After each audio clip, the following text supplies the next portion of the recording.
Hello, everyone. My name is Stephen Meade with Domicile Real Estate, where we are on a mission to help California's renters, which is probably you, become homeowners. And this is our Southern California first-time buyer market update. And before we start, three things actually.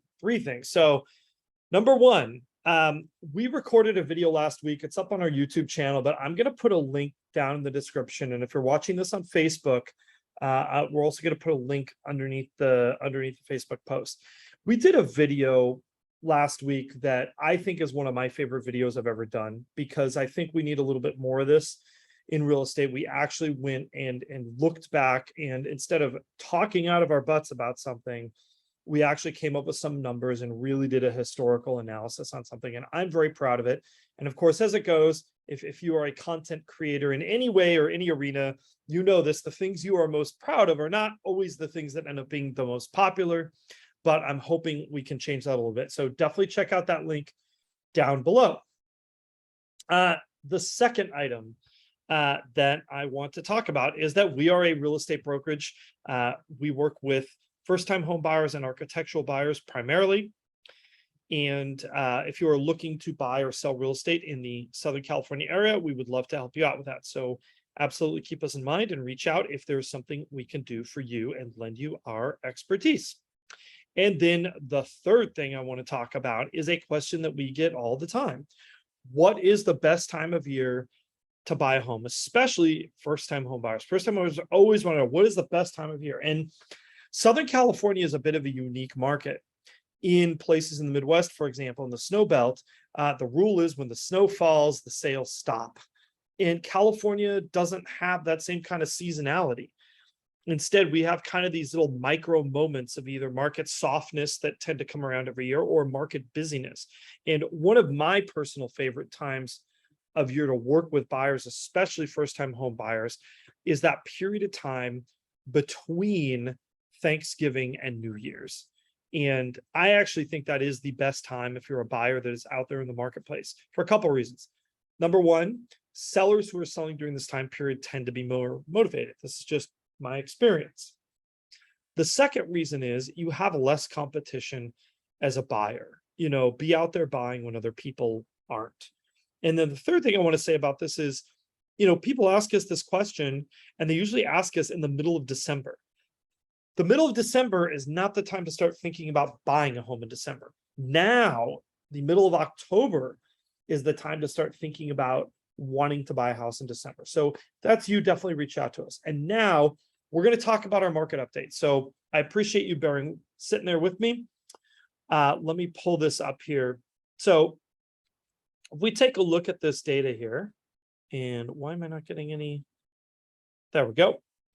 If we take a look at our data here, let's start off with our closed prices, right? And our blue line here is our entry-level single-family home, 3-bedroom, 2-bath. That is the first quartile of pricing in LA and Orange counties. These are for single-family 3-bedroom, 2-bath houses. We see, you know, the pricing is kind of vacillating here between, you know, right around 710 and kind of the mid to upper 750, kind of 60 range. You know, this week we're at 765. Where does that compare to sort of our peak back here, which was in at the end of April? We're at 825 or 822 here at the end of May. You know, where are we off? We're basically off by about $60,000 or about 7.5% or so, 7.5%. I think that really kind of makes sense with kind of what we're hearing out there in the marketplace. I think that's an accurate statement on where are we versus the peak. If we look down here at our entry-level single-family homes, we're at 515 this week, but again, we're kind of bouncing really in this range of between 515 and 550. You'll notice there's definitely some noise in the signal, right? Like, you know, even with our size data sets, you know, these are not perfectly smooth graphs, but we show this kind of history so that you can kind of see the trend line. And, you know, interestingly enough, we're still higher than we were at this point last year, really for, well, right about where we were maybe on our condos and a little bit higher from where we were on our single family homes. Now, it is no secret that rates have been going up. And so what does that mean for our payment level? We are at a payment level of $6,200. And just as a reminder, we try to make this realistic, right? Based on 5% down, including mortgage insurance, taxes, an HOA fee in the case of our condos. But something that I want to impart to you that I think is important when looking at this. This is based on a 30-year fixed. I don't know if that is the loan that I would get right now.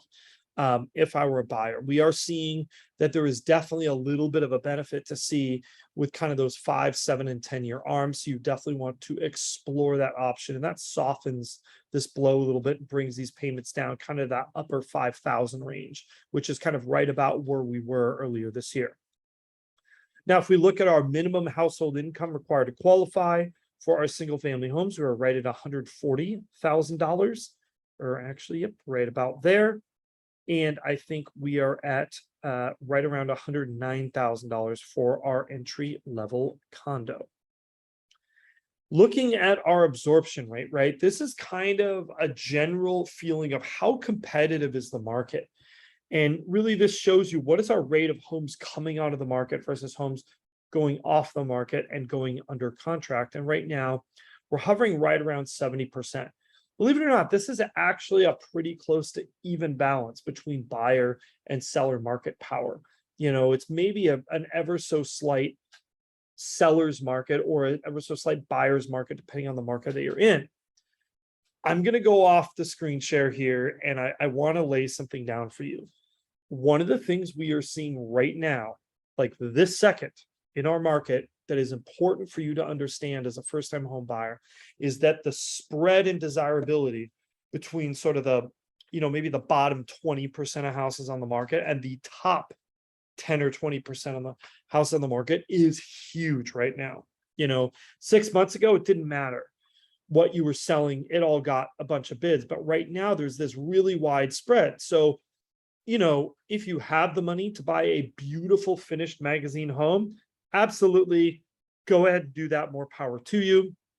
But if you are like a lot of the first-time home buyers we talk to, you're looking for a deal. And where are the deals in the market right now? They're actually at the lower end of the houses. I don't mean this in price range. I mean this in terms of condition, quality, and desirability. So if there's a home with problems that you can fix, that really is where you're going to find the most value in this marketplace. Okay. So moving onward, if we look at our total inventory, this is kind of interesting. So you'll see for our entry-level condo, that is really, it just kind of, the inventory went up and it's plateaued at this level. But look at what's happened here on our entry-level single-family home.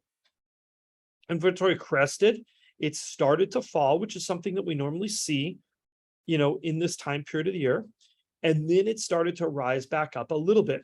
What is this? It's interest rates, folks. And, I'm a little surprised. I would have thought that the condo market would have been more influenced by this than the single family home market, but I am incorrect. The single family home market seems to be a little bit more interest rate sensitive at the moment. Moving onward here, we've got our 14-day still active percent. This really has come up a little bit again, but you'll notice it's kind of trending in this 80 to 90% range and kind of holding. This is different than where we were at last year at this time, right?